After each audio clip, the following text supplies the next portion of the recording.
మొన్న మాట్లాడుతూ మ్యావిగన్ అంట. ఏమి పిచ్చో నాకైతే అర్థం కావడంలా. పిచ్చ ముదిరింది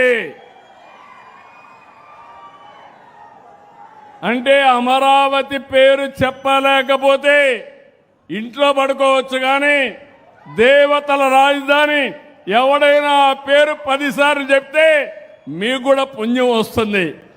అలాంటి రాజధానిని పేరు చెప్పడానికి ఇష్టం లేకుండా మ్యావిగన్ అంటున్నాడు. అదేంటో నాకు అర్థం కాదు. మీకు అర్థమైందా? మీకు మ్యావిగన్ కావాలని అడుగుతున్నా. వద్దు అంటే గట్టిగా చెప్పట్లు కూడా చెప్పండి కరెక్ట్ కాదని.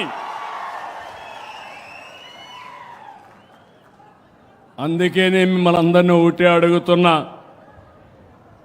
ఒకప్పుడు తీవ్రవాదులు ఉండేవాళ్ళు, ముఠా నాయకులు ఉండేవాళ్ళు, మత విద్వేషాలు క్రియేట్ చేసేవాళ్ళు. ఏదైతే మొన్నే మీరు చూశారు ఎలాంటి వాళ్ళంటే బాబాయిని చంపి నా చేతిలో కత్తి పెట్టేవాళ్ళు. ఇది చూసినప్పుడు ఏం చెప్పాలో నాకైతే అర్థం కాదు. ఇప్పుడు అమరావతి బాగా పనులు అవుతా ఉంటే, ఊపందుకుంటే, రాష్ట్రంలో అభివృద్ధి అవుతా ఉంటే చూసి సహించలేక ఫ్రస్ట్రేషన్లో అవినీతి జరిగిందని మాట్లాడతాడు. నేను ఒకటే మీకు గుర్తుపెట్టుకోండి, ఈరోజు ఆంధ్రప్రదేశ్ రాష్ట్రాన్ని 2047కి ప్రపంచంలోనే ఒక అగ్ర రాష్ట్రంగా తెలుగు జాతి నెంబర్ 1 జాతిగా తయారు చేసే బాధ్యత మనం తీసుకుందాం. దీనికి ప్రణాళికలు తయారు చేస్తున్నాను. 3 ప్రాంతాలు. మీరు చెప్పే అబద్ధాలను ఇంకా నమ్మే పరిస్థితిలో ఈ రాష్ట్ర ప్రజలు లేరు అన్న విషయం చంద్రబాబు నాయుడు తెలుసుకోవాలి. అది పక్కన పెట్టేసి సంకలు గుద్దుకుంటూ ఈరోజు అందరి మీద దాడులు చేస్తూ మాట్లాడిన అందరి మీద కేసులు పెట్టుకుంటూ పోతే ఫైనల్గా మీరు, మీ కుటుంబం, మీకు సపోర్ట్ చేసిన పోలీసులు అందరూ కూడా జైల్లో ఉంటారని కూడా అందరూ తెలుసుకోవాలి. ఎందుకంటే తప్పులతో ఒకరి మీద నింద వేసి లోపల పెట్టాలనుకుంటే హైకోర్టు, సుప్రీంకోర్టు కూడా ఒప్పుకోదు. ఒక ఏడాదిలోనే హైకోర్టు 6 సార్లు మీ ప్రభుత్వానికి అక్షింతలు వేసింది.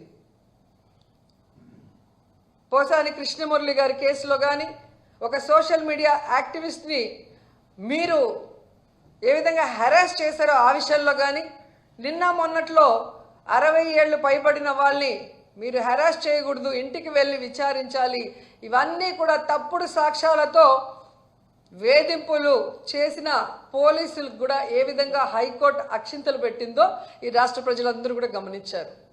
అలాగే సుప్రీంకోర్టులో మీరు లడ్డూలో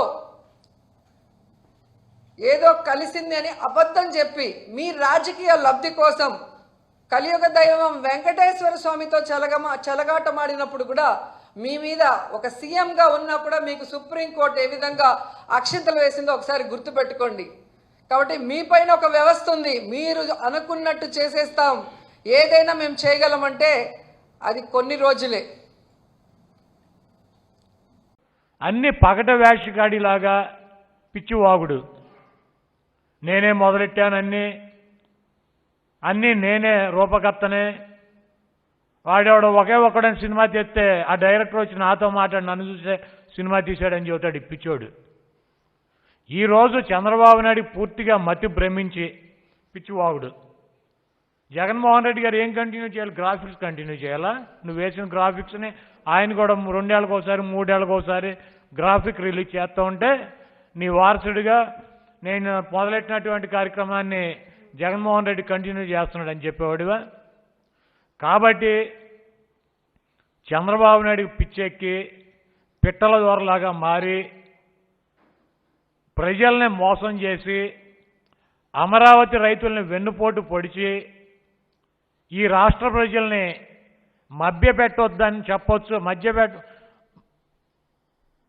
మోసం చేయొచ్చు అని చెప్పి ఒక దురాలోచనతో మళ్ళీ అధికారం పొందొచ్చు అని చెప్పి 2019 ఎన్నికలకు వస్తే ఈ రాష్ట్ర ప్రజలు నువ్వు ఒక 420 గాడివి అమరావతి రైతుల్ని మోసం చేసి అవనటువంటి కట్టలేనటువంటి రాజధానిని వాళ్ళకి గ్రాఫిక్స్ చూపించి నీ మోసంతో వాళ్ళని మోసం చేశావు, ఈ రాష్ట్ర ప్రజలను మోసం చేయాలని చెప్పి నువ్వు ప్రయత్నిస్తున్నావు అని చెప్పి ఈ రాష్ట్ర ప్రజలు చంద్రబాబు నాయుడిని లాగిపెట్టి గోబా మీద మూతెమ్మడ కొడితే 151 పళ్ళు రాలి కింద పడి చంద్రబాబు. అయినా సిగ్గు శరం లేకుండా ఈ వ్యక్తి అమరావతినంట మహానగరం కింద ఢిల్లీ, బాంబే, కలకత్తా, హైదరాబాదు, బెంగళూరు వీటన్నిటిని దాటించంట మొదటి ప్లేస్లోకి తీసుకెళ్తాకి ఇతను ప్రయత్నం చేశాడంట.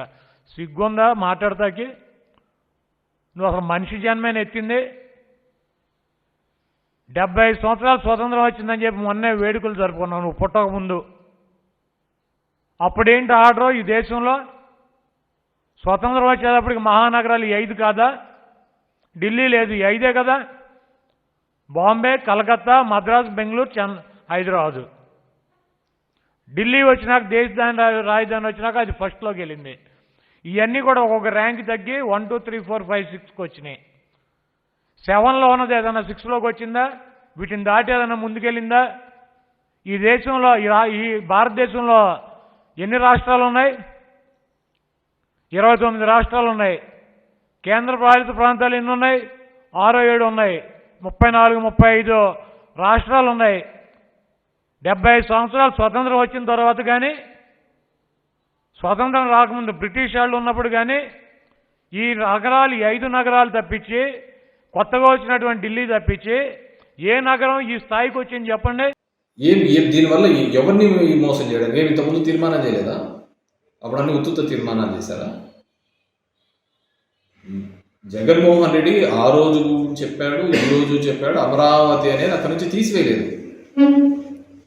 3 ప్రాంతాలు అభివృద్ధి చెందాలి అనే ఉద్దేశంతో ఎగ్జిక్యూటివ్ క్యాపిటల్ అదేవిధంగా జ్యుడిషియల్ క్యాపిటల్గా అక్కడ తీసుకొని రావడం జరిగింది, లెజిస్లేటివ్ క్యాపిటల్గా తీసుకొని రావడం జరిగింది తప్ప అమరావతిని ఆ ప్రాంతంలోనే ఉంచడం జరిగింది. అక్కడే అసెంబ్లీ ఉంటుంది.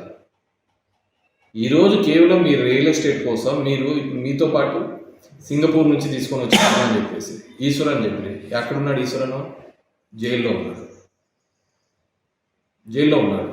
మీరు ఇష్టానుసారం చేసుకుంటా, మీరు ప్రజాధనం అంతా లూటీ చేసుకుంటా, కేవలం ఆంధ్రప్రదేశ్ అందరి మీద కూడా మీరు ఈ అప్పుల్ని పెట్టే సందర్భం చూస్తుంది. నిన్న అచ్చెన్నాయుడు గారు చూస్తే కాల్చి పడేలా అనేసి ఈ అసెంబ్లీలో మీరు మాట్లాడాల్సిన మాటనా ఏదనే? నీకు అంతగా ఉందంటే మా సత్యకుమార్ చూస్తుంటే నల్లమల ఎండిపోతుందంట. నల్లమల మీరు చేసిన దానికి దేశమే కాలిపోతుంది.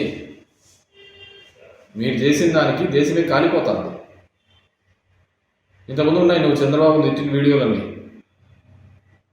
అవన్నీ చూపించాల. కేవలం అమరావతి పేరు మీద ఈరోజు అక్కడ వరదలు వస్తాయని అందరూ చెప్తున్నారు. మీరే ఆ లిఫ్ట్ కోసం దగ్గర 2,000 కోట్లతో లిఫ్ట్ కోసం మోటార్లు పెట్టినారు. ఇంకా డబుల్ కావాలా అని అంటున్నారు. ల్యాండ్ పూలింగ్ చేయాలా అంటున్నారు. ఎందుకు ఇంత భూదాహం పెట్టింది మీకు?